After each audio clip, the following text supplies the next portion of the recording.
The Courier was surprisingly good. I found myself being lost, being captivated. But let me remember before I keep on going, if you haven't seen this movie, please consider this your spoiler warning, because I will be talking spoilerish things. So I was super surprised how much I enjoyed this movie. There's absolutely no CGI. There's absolutely no special effects. I don't even think there was an explosion, let alone I think it was on news reelings and old footage. Yes, there was prep design and all that stuff, but it very much felt like old Hollywood storytelling with a lot of minimal interaction from technology. And I found myself really captivated over it. I found the performances to be very good. They were very well acted. They sold me on the persons they were portraying, and Doctor Strange, or Cumberbatch, Mr. Cumberbatch's performance was very well. I lost myself in his acting and actually believed he was the character he was playing. Like I said earlier, all of them, everyone in the cast did an amazing job. And it was like I said earlier, it was a compelling story. It was a well thought out, well scripted. The whole thing was just very good from start to finish, from the script, from the production, from the editing, from the cinematography.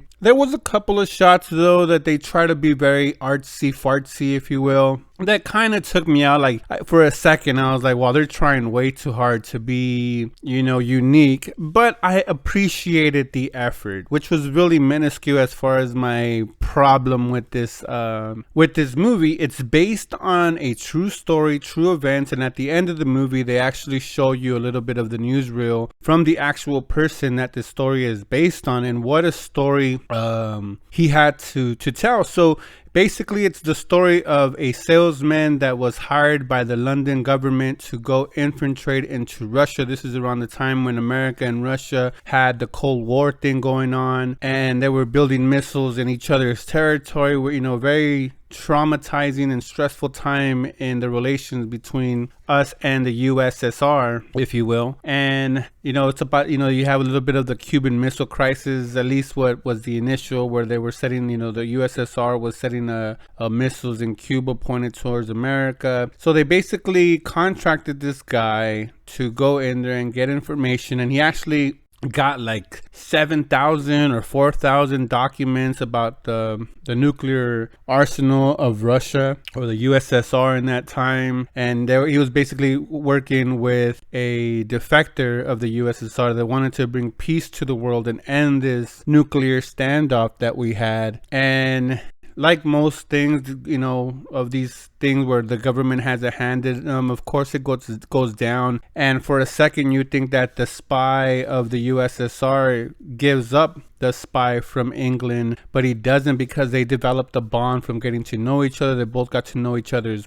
families, and kind of develop a friendship. And that bond of that friendship was what ultimately keeps it together, and he keeps his promise to Doctor Strange as far as saying, hey, I'm not gonna give you up. I'm gonna hold to my guns. Don't worry, you'll go back to your family. And he does. And at the end, you're just you feel this relief. Like, I was invested, and I was like, oh my God, they're gonna kill him. It's gonna end bad. Like a lot of the movies that we see dealing with this kind of issues. But anyways, so ultimately he gets released because he doesn't, snitch on them, for a lack of word that I'm coming up, but he didn't snitch on the dude. So then Doctor Strange is released free, but after like 3 years of being in captivity under USSR regime. It's 2 or 3 years. I'm not exactly sure on the timage. I think it was 3 years total. But then he gets released, and then he gets to go back to his family, and that's basically the plot of the movie. And again, if you haven't seen this, I highly recommend this movie to go watch. There's not CGI, there's none of this special effects stuff, just a nice story to be told, and a story that many should hear of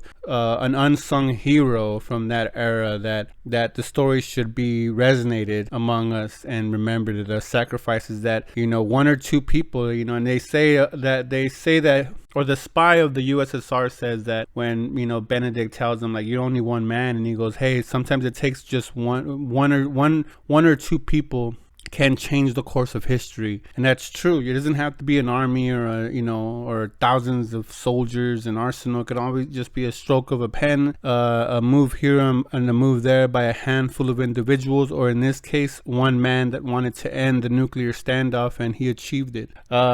As far, one last thing before I let you guys go, though, Benedict Cumberbatch, or Doctor Strange, lost a ton of weight for this role, and you see him from the beginning of the movie towards the end. That's dedication to his craft, so hats off to him. If it was just like an Oscar nominated, for better terms, I think this is one of his better performance, an Oscar nominated performance. I think he acted his heart out, and I haven't seen him in this type of light, and I think he hit it out of the park. Maybe I'm in the minority, but I completely enjoyed this movie. For me, this movie was a solid B. In my review, it wasn't perfect by any means. Like I said, there was a little synchronicity parts. I think when you read the actual story and you read to what they adapted, it's very loose, and they do grandize a couple of things when the story wasn't like that. And I always have not a bitter part. I just don't like when they do stuff like that. It's okay to grandize certain things of it, but not the whole story, which in this case they did. Yes, it's a story to be told, and yes, if you are like me, you're gonna go then, you know, Google who this man was, read the actual story, and when you do that, you'll be like, it wasn't as fantastical as they let it on. It could have been higher with a little bit more fleshed out characters. The characters weren't really fleshed out. They were just trying to tell that one story and how they got from A to Z, which I appreciated the brevity of it. But I just thought a little bit was some of it was just a little bit too grandiose, and the pacing was a little bit off. Even though you don't really feel it, but you could definitely sense it in parts, like, oh, it's dragging on too much, there's too much this, but still captivating story. But anyways, those are just my thoughts. I would love to hear your thoughts down in the comments, and like always, that's a wrap.